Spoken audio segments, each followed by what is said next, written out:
Étude biblique sur le sujet, la sanctification, d'après la Bible d'études Esprit et Vie. 1 Pierre 1 verset 2, qui sont élus selon la prescience de Dieu le Père, par la sanctification de l'Esprit, afin qu'ils deviennent obéissants, et qu'ils participent à l'aspersion du sang de Jésus-Christ. Que la grâce et la paix vous soient multipliées.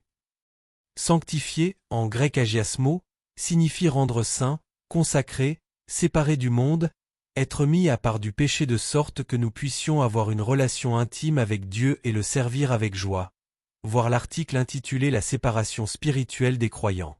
Premièrement, outre l'emploi du verbe « sanctifier », voir 1 Thessaloniciens 5 verset 23, on trouve les expressions suivantes pour évoquer les critères bibliques de la sanctification. Tu aimeras ton Dieu de tout ton cœur, de toute ton âme, et de toute ta pensée, Matthieu 22 verset 37, irréprochable dans la sainteté, 1 Thessaloniciens 3 verset 13, achevant notre sanctification, 2 Corinthiens 7 verset 1. Une charité venant d'un cœur pur, d'une bonne conscience, et d'une foi sincère, 1 Timothée 1 verset 5, pur et irréprochable, Philippiens 1 verset 10. Ayant été affranchis du péché, Romains 6 verset 18, mort au péché, Romains 6 verset 2, esclaves à la justice pour arriver à la sainteté, Romains 6 verset 19, nous gardons ses commandements, 1 Jean 3 verset 22, et triomphe du monde, 1 Jean 5 verset 4. Ces expressions décrivent l'œuvre de l'Esprit à travers le salut obtenu en Christ, salut par lequel nous sommes délivrés de l'esclavage et de la puissance du péché, Romains 6 versets 1 à 11, séparés des habitudes coupables de ce monde et renouvelés à l'image de Christ. Cela produit en nous le fruit de l'Esprit et nous permet de vivre dans la sainteté, la victoire et la consécration à Dieu, Jean 17 versets 15 à 19 et verset 23, Romains 6 verset 5, verset 13, verset 16 et verset 19, 12 verset 1, Galates 5 verset 16 et verset 22 à 23, voire 2 Corinthiens 5 verset 17, note.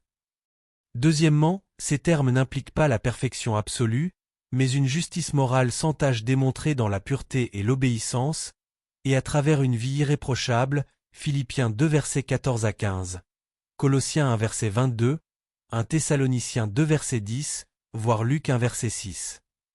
Les chrétiens, par la grâce de Dieu qui leur a été donnée, sont morts avec Christ et ont été libérés de la puissance du péché et de sa domination, Romains 6 verset 18, aussi ne doivent-ils pas pécher. Ils peuvent, au contraire, remporter la victoire sur le péché en la personne de leur Sauveur, Jésus-Christ. Par l'Esprit nous sommes rendus capables de ne pas pécher, 1 Jean 2 verset 1. 3 verset 6, sans toutefois être entièrement libérés de la tentation et du péché. Troisièmement, dans l'Ancien Testament, Dieu aspirait à la sanctification des Israélites. Ces derniers devaient mener une vie sainte, une vie sanctifiée à l'écart du mode de vie des nations voisines, voir Exode 19 verset 6, note, Lévitique 11 verset 44, note, 19 verset 2, note, 2 Chroniques 29 verset 5, note. De même, la sanctification est une exigence à laquelle doivent se soumettre les croyants en Christ. L'Écriture enseigne que, sans la sanctification, personne ne verra le Seigneur, Hébreux 12 verset 14. Quatrièmement, les enfants de Dieu sont sanctifiés par la foi, Actes 26 verset 18, par l'union avec Christ dans sa mort et sa résurrection, Jean 15 verset 4 à 10, Romains 6 verset 1 à 11, 1 Corinthiens 1 verset 30, par le sang de Christ, 1 Jean 1 verset 7 à 9, par la parole, Jean 17 verset 17, et par l'œuvre régénératrice et sanctifiante de l'Esprit dans leur cœur. Jérémie 31 verset 31 à 34, Romains 8 verset 13, 1 Corinthiens 6 verset 11, Philippiens 2 verset 12 à 13, 2 Thessaloniciens 2 verset 13. Cinquièmement, la sanctification est à la fois une œuvre divine et humaine, Philippiens 2 verset 12 à 13.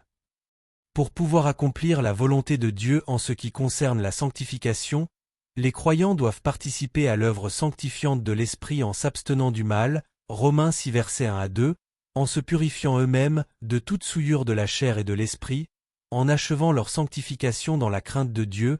2 Corinthiens 7 verset 1, voir Romains 6 verset 12, Galates 5 verset 16 à 25.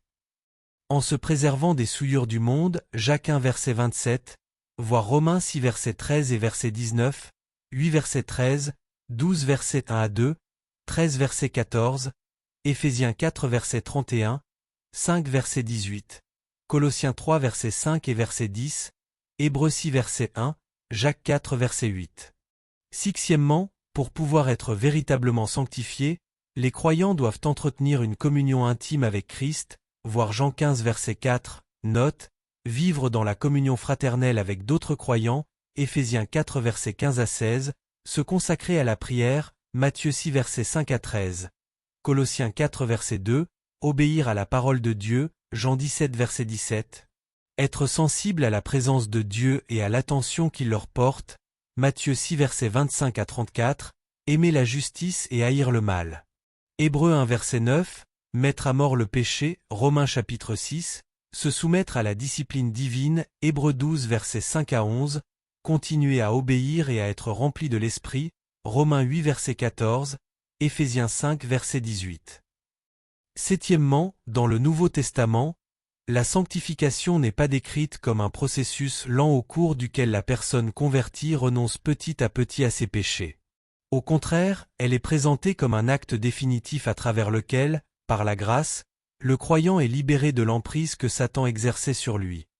Elle entraîne une cassure nette et sans équivoque d'avec le péché pour que le croyant puisse vivre pour Dieu, Romains 6 verset 18, 2 Corinthiens 5 verset 17, Éphésiens 2 verset 4 à 6, Colossiens 3 verset 1 à 3. Mais, en même temps, la sanctification est décrite comme le processus par lequel nous continuons à mettre à mort, tout au long de notre vie, les mauvaises actions du corps, Romains 8 verset 1 à 17. Un processus qui nous transforme progressivement à l'image de Christ, 2 Corinthiens 3 verset 18, qui nous fait croître dans la grâce, 2 Pierre 3 verset 18, et qui développe en nous un grand amour pour Dieu et nos semblables, Matthieu 22 verset 37 à 39, 1 Jean 4 verset 7 à 8, verset 11 et verset 20 à 21. Huitièmement, après l'expérience initiale du salut, les croyants peuvent être amenés à passer par une période de crise. Ils peuvent recevoir une révélation claire de la sainteté de Dieu et prendre conscience que Dieu les appelle à se séparer davantage du péché et du monde, et à marcher encore plus près de lui, 2 Corinthiens 6 versets 16 à 18. Au moment de cette prise de conscience, les croyants se présentent eux-mêmes devant Dieu comme des sacrifices vivants et reçoivent, de l'Esprit, la grâce, la pureté, la puissance et la victoire afin de pouvoir vivre une vie sainte, agréable à Dieu, Romains 6 versets 19 à 22, 12 versets 1 à 2.